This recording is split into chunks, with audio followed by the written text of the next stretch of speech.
मित्र, नमस्कार. सर्वप्रथम आपल्याला भारतामधल्या अत्यंत प्रसिद्ध आणि भारतीय भूमीशी रक्तामांसाने विचाराने जुळलेला महान व्यक्ती माननीय रतनजी टाटा यांचं देहावसान झालं. त्यांच्याबद्दल आपण गौरवाचे उद्गार काढले पाहिजे, कारण पूर्वीच्या काळी श्रीमंतीचं प्रतीक म्हणून टाटा बिर्ला यांचं नाव घेतलं जायचं. त्या अदानी अंबानी हे उद्योगपतींमधली नावं पुढे आलेली नव्हती. तेव्हापासून टाटांचं नाव हे उद्योगपती म्हणून भारताच्या प्रत्येकाच्या मनामनात होतं, आहे आणि राहिले. कारण भारतीय भूमीशी जोडलेला रुजलेला हा यांचा परिवार आहे. त्यांच्या वाडवडिलांनी सुद्धा भारताच्या सर्व बाबींकरता, अडचणींकरता वारंवार मदतीचा हात पुढे केलेला आहे. आणि हे त्यांचं औदार्य, हा एक सर्वसामान्य माणसामधला उद्योगपती असं वर्णन त्यांचं आपल्याला करावं लागेल. असा हा माणूसच म्हणण्यापेक्षा देव माणूस आपल्यातनं जावा याबद्दल दुःख व्यक्त करतो आणि आपल्या सर्व शिक्षकेतरांच्या वतीनं त्यांना श्रद्धांजली अर्पण करतो आणि आजच्या आपल्या व्हिडिओकडे वळतो. नमस्कार, मी सतीश नाडगावडा. आपल्या आम्ही शिक्षकेतर या यूट्यूब चॅनलवर मी आपलं स्वागत करीत आहे. मित्रांनो, सर्वप्रथम नमूद करतो की आपल्या सर्वांच्या पाठिंब्यावर हे चॅनल आपण चालवित आहोत. याकरता आपण जास्तीत जास्त लाईक, शेअर करा, आपल्या प्रतिक्रिया द्या, आपल्या शाळेच्या, संस्थेच्या, संघटनेच्या ग्रुपवर हा व्हिडिओ जाऊ द्या. त्यामुळे आपले व्हिडिओ सातत्याने आपल्या वर्गामध्ये गेल्यामुळे एक वैचारिकता त्यांच्यामध्ये 100% रुजेल आणि आपण आपलं कामकाज, शालेय कामकाज करताना काही अडचण येऊ नये याकरताचे आपले विचार आणि प्रयत्न अबाधित राहतील, हे जरा प्राधान्याने करावं अशी विनंती करतो. मित्र, आपला आजचा विषय आहे त्रयस्थ तक्रार निवारण. हे काय गोड बंगाली असं वाटू शकेल, परंतु त्रयस्थ व्यक्ती शाळेच्या व्यवस्थापनात, शाळेच्या कारभारात, शाळेच्या दप्तरात म्हणजे याला रेकॉर्ड म्हणतो, वारंवार हस्तक्षेप करतात. वेगवेगळ्या कारणाने त्यांचे जे काही हितसंबंध असतात त्या हितसंबंधांना समोर ठेवून ते प्रशासनाला वेठीस धरतात. अशा प्रकारच्या तक्रारी असतात, आहेत, होत्या आणि राहतीलही. परंतु या सगळ्यांचा विचार ज्यावेळेला झाला त्यावेळेला त्रयस्थ व्यक्ती ची तक्रार विचारातच घेऊ नये असा एक विचार पुढे आला आणि अशा तक्रारी शासकीय कार्यालयांनी किंवा अन्य कुठल्याही अगदी शालेय कार्यालयांनी सुद्धा नोंद घेऊन, दखल घेऊन त्याच्यावर जर कारवाई केली तर अशा प्रकरणी न्यायालयाने निर्णय दिलेत आणि हे निर्णय शासनाला बजावून दिलेत की तुम्ही याची काहीतरी व्यवस्था करा.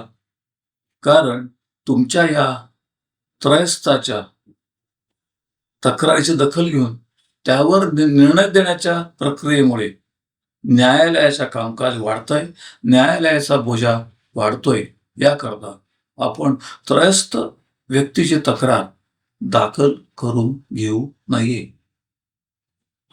हा मुद्दा इतका सोपा आहे असं समजू नका, कारण त्रयस्थ व्यक्ती या शालेय प्रशासनामध्ये अन्य मार्गाने सुद्धा हस्तक्षेप करतात.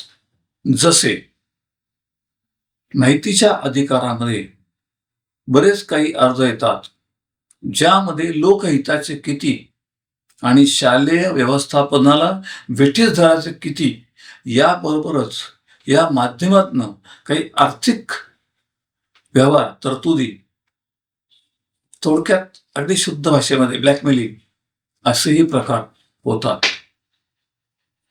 आणि या बाबतीमध्ये सुद्धा जर वैयक्तिक माहिती विचारली असेल, म्हणजे माहितीच्या अधिकाराच्या अंतर्गत, तर संबंधिताला ज्याच्याबद्दलची माहिती विचारली आहे त्याला हा त्रयस्थ इसम ही माहिती मागवतो आहे ती द्यायची किंवा कसे, याबाबतची विचारणा करून आपल्याला उत्तर देता येतं. तो अपील करत वगैरे सगळ्या गोष्टी पुढच्या आहेत. परंतु सर्वात पहिल्यांदा आपण त्रयस्थ व्यक्तीच्या संबंधात, जो शालेय व्यवस्थापनाशी किंवा त्या संबंधित व्यक्तीशी शालेय स्तरावरती जोडला गेलेला नाही आणि आहे, अशा कुठल्याही व्यक्तीला कोणाची वैयक्तिक माहिती देण्यापूर्वी संबंधिताला विचारणा केली पाहिजे प्रशासनाने, शालेय प्रशासनाने, की अशी माहिती ही व्यक्ती मागतो आहे, आम्ही ती द्यावी किंवा कसे. मुद्दा क्रमांक 1. मुद्दा क्रमांक 2. आता शालेय प्रशासना म्हणजे संस्थेच्या स्तरावर आपण विचार करू. संस्थेच्या स्तरावर विचार करताना संस्थाचालक असतात, त्यांच्या निवडणुका असतात, त्यांचे हेवे दावे असतात, त्यांच्या प्रतिस्पर्धी संस्था असतात, माणसं असतात. अशी माणसं काही वेळेला ह्या निवडणुकीच्या संबंधातले हिशोब चुकते करण्याकरता म्हणून काही माहिती मागवतात आणि अशी माहिती सुद्धा देण्यासंबंधामध्ये माहिती अधिकाराच्या न्यायाधिकरणाने असा निर्णय दिलाय की एखादी व्यक्ती सातत्याने माहिती मागवत असेल तर अशा व्यक्तींना माहिती पुरवणे बंधनकारक नाही. वैयक्तिक माहिती, गोप्य वगैरे बाकी तर आपण त्या विषयाचा एक वेगळा विषय करू सुद्धा, माहिती अधिकाराच्या संबंधातला. पण त्रयस्थ इस्माला काय माहिती द्यावी किंवा देऊ नये याचा तारतम्य आणि विचार शालेय प्रशासन, संस्था प्रशासन यांनी करणं ही अत्यंत गरजेची गोष्ट आहे. तसंच माहिती अधिकार कार्यकर्ता महासंघ नावाची एक संघटना आहे जी राज्यस्तरीय आहे. या संघटनेचा मी एक कार्यकर्ता आहे, त्यांच्या कार्यकारिणीचं कामही मी करतोय. अशा प्रसंगी जर आपल्याला असं आढळलं की कुठलीही व्यक्ती, त्रयस्थ व्यक्ती माहितीच्या अधिकारात किंवा अन्य कुठल्याही प्रकारे माहिती मिळण्याकरता त्रयस्थ म्हणून त्या माहितीची मागणी करत असेल किंवा या तडजोडीच्या बदल्यात काही मागणी करत असेल तर अशा प्रसंगी अवश्य संपर्क साधा. आपल्या या तक्रारींचं निवारण आपण आपल्या स्तरावरती करू शकतो, ज्याला पुढे न्यायालयात, म्हणजे कुठल्याही स्तराच्या न्यायालयात दाद मागण्याचा अधिकार उरणार नाही. त्यामुळे हा भाग जितका महत्वाचा तेवढीच एक गोष्ट तुम्हाला आत्ताच आढळलेली सांगतो की मी एका उपसंचालक कार्यालयात गेलो होतो. त्या उपसंचालक कार्यालयात बाहेरच्या बाजूला त्रयस्थ इसमांना माहिती देणे या विषयावरती मोठा फलक लावला होता की अशी माहिती मिळणार नाही वगैरे वगैरे वगैरे. इथपर्यंत ठीक आहे. परंतु त्याच उपसंचालकांनी त्याच्या विभागातल्या एका जिल्ह्याच्या शिक्षकेतराच्या संबंधात 24 ते 30 वर्षापूर्वीची माहिती मागवली. इसम त्रयस्थ, माहिती वैयक्तिक, मागवली कोणाकडे? उपसंचालकांकडे. त्रयस्थ इस्माच्या तक्रारीची दखल घ्यायची नाही, घेणार नाही असा फलक त्यांनी आपल्या कार्यालयाबाहेर लावलाय. त्यांनी ही माहिती मागितली. तो संबंधित न्यायालयात गेला, न्यायालयाने त्याला स्थगिती आहे, तोपर्यंत हा विषय त्यांच्या दृष्टीनं वाचनात गेलाय. पण सगळ्यात महत्वाची गोष्ट, हेच उपसंचालक महोदय ज्या जिल्ह्यामध्ये शिक्षणाधिकारी होते, तेव्हा त्यांनी घेतलेल्या त्रयस्थ इस्माच्या तक्रारीच्या दखली संबंधात उच्च न्यायालयाच्या न्यायाधीशांनी त्यांच्या निकालात या उपसंचालकाचं नाव टाकून त्यांच्या निर्णयाच्या संबंधात आक्षेप नोंदवून त्यांनी त्रयस्थ इस्माची ज्या तक्रारीची दखल घेतली त्याबद्दल त्यांना समज देऊन ते सर्व कामकाज रद्द केलं. दुर्दैवाचा भाग म्हणजे जेव्हा त्रयस्थ इस्माच्या अर्जाची दखल घेऊ नये असं परिपत्रक काढण्याची वेळ आली, तर त्याच उपसंचालकांना आपल्या विरुद्ध असलेल्या न्यायालयीन निर्णयाची प्रत आपल्या पत्रासोबत जोडावी लागली. याला म्हणतात दैव दुर्विलास. आणि इथेच आपल्या लक्षात येतं की आम्ही जो पाठपुरावा करतो, जे म्हणणं मांडतो वारंवार की सर्वश्रेष्ठ कायदा आहे आणि तुम्हाला न्याय हा फक्त न्यायालयात मिळू शकतो. कुठल्याही बाबतीमध्ये खर्च आहे, न्यायालयीन खर्च आहे, परंतु तडजोडीच्या संधी निर्माण करून त्या तडजोडीमधला जो आपण विनिमय खर्च करताय, त्यापेक्षा न्यायालय निर्णय हा अंतिम आणि कायमस्वरूपी आहे. तर हे टाळा. त्या अधिकाऱ्यांना त्यांचा निर्णय घेऊ द्या. तुम्हाला माहितीये, आम्हाला माहितीये आणि त्यांना पण माहितीये की आपला हा निर्णय चुकीचा आहे आणि पुढे गेल्यास, याला आव्हान दिल्यास हा निर्णय रद्द होईल. परंतु तोपर्यंत तर माझी बदली होत जाणार आहे. आणि असे किती लोक आहेत महाराष्ट्रात आज ज्यांची तक्रार, मी फक्त तक्रार झाल्याची संख्या सांगतोय, किती आहेत हा सोडून द्या, ज्यांची तक्रार लाचलुचपत प्रतिबंधक खात्याकडे नावानिशी झालीये, अशी संख्या अधिकाऱ्यांची राज्यामध्ये 41 आहे तक्रार झालेल्यांची. ज्यांची तक्रार झाली नाही किंवा अजून जे उघड झाले नाही, ज्यांचं कामकाज उघड झालं नाही, अशांची संख्या फक्त तुम्ही जाणता. कारण तडजोडीला तुम्ही पुढे येता आणि तडजोडीचा मार्ग तुम्ही स्वीकारता. म्हणजे ह्या पद्धतीच्या कामकाजामध्ये कोण कोण आहे हे आपल्याला माहीत आहे. आणि यानंतर सुद्धा न्यायालयाने आदेश दिले म्हणून शासनाने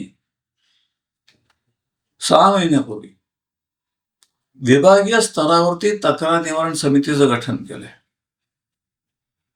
त्याच्यात एक चूक राहिली, ती चूक तर असतेच. शासन निर्णय म्हटल्यानंतर तो परिपूर्ण निघेल, सर्वसामान्यांना समजेल असं अपेक्षा करणं चुकीचं आहे. तो जो निर्णय आहे तक्रार निवारण समितीचा, त्या सगळ्या समित्या द्विसदस्यीय आणि जो तक्रार निवारण समितीचा प्रमुख आहे त्याच्या कार्यालयाचा सहकारी त्याच्याबरोबर आहे. म्हणजे अधिकाऱ्याच्या बरोबर त्याचा सहकारी, कार्यालयातला काय कनिष्ठ दर्जाचा अधिकारी त्याच्या बरोबर आहे. याचा अर्थ काय होणार? ही समिती पारदर्शक राहील. या समितीवर त्रयस्थ इसम नको, त्रयस्थ व्यक्ती नको. विभागीय स्तरावर तरी करा. म्हणजे थोडक्यात असं की शिक्षणाधिकारी कार्यालयाने, मग प्राथमिक किंवा माध्यमिक किंवा प्रशासन कुठल्याही स्तरावरचा असो, यांच्या ठिकाणी काही अन्याय घडल्यास उपसंचालक स्तरावरील समिती आहे आणि उपसंचालकाच्या नंतर त्यांच्या कार्यालयाकडनं जर काही, म्हणजे विभागीय स्तरावरती च्या निर्णयाच्या विरुद्ध काही तक्रार असेल तर जी समिती आहे त्या समितीवर त्या विभागातल्या SSC बोर्ड, महाराष्ट्र माध्यमिक उच्च माध्यमिक शाळा शिक्षण महामंडळ या मंडळाचे अध्यक्ष आणि विभागीय सचिव यांची नियुक्ती आहे.